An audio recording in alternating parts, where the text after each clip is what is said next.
Well, well, well. Here we are again. We're at the mid-season point. This week in JPC's 316 Prophecies of College Football, I've got a little bone to pick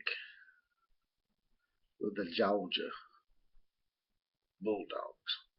But whatever.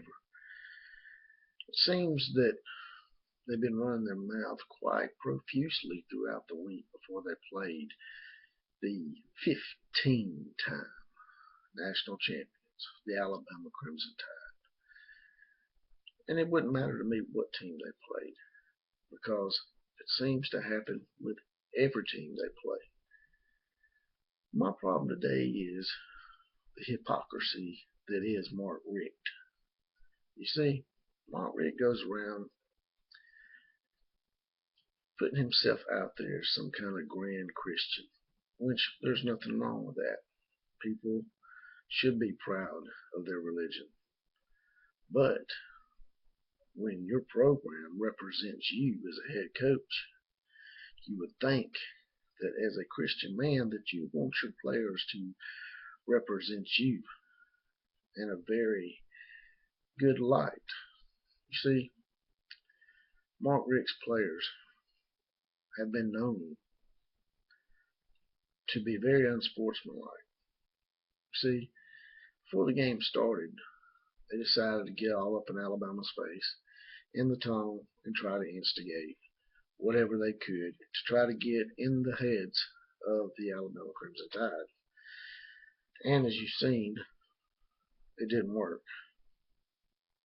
Now maybe it's La Monroe or somebody like that. It might have looked like it worked. But when you're playing a big game like that, Mark, and this is why you'll always be Bush League and a mid-card coach. You see, Mark, it's hard for me to believe that you're as Christian a man as you claim to be. It'll be different if these guys only let this happen once or twice, but we all seen the incident after the touchdown against Florida where they all run out on the field and basically almost started a riot. So if you want to be taken seriously as a good man, maybe you need to preach some of that to the guys that you're teaching every day on your team to be better young men. You know, I talk trash for the best of them, but here's the thing. I don't represent myself as some grand Christian. Mark Richt does.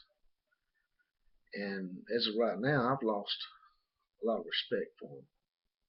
Like I said, if this had only been one incident, you could say, well, you can't expect Mark to control 80 plus players. Well, no, I don't expect that, Mark, but I do expect some consistency of sportsmanship, which has been absent, as you saw in the Alabama game in the third and fourth quarters when they realized they were getting their ass handed to them between the hedges on national TV. They started taking cheap shots. And it's been an ongoing thing.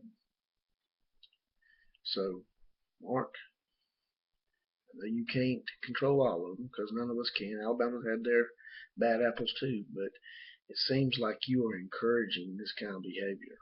Those that say you're not encouraging it are just being naive and falling into the drinking of the Kool-Aid, so to speak, that you're pushing out there about, I'm a good man, I'm a good Christian, don't fire me, I'm trying to do right. Mark, like I said, man, if you're trying to do right, control your players. And the lesson for today, class, is this. If you're playing a big name team, such as Alabama, Florida, Tennessee, whomever, I would say the percentages is what we're teaching today. The percentages of you coming out on top and beating this team actually decrease. If you had multiple choice, it'd be A, increase, B, decrease, or C, neither.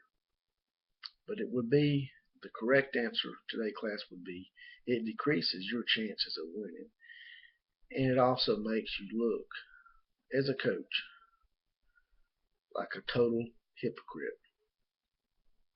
So Mark, if you want to be taken seriously in the future, and if you think you're ever going to get over that hump as far as winning the big game and winning the entire fight, you need to look in the mirror and make some changes within your philosophy and how you teach those Georgia mutts. And that is today's lesson, class. And I will talk to you guys later. Class is dismissed.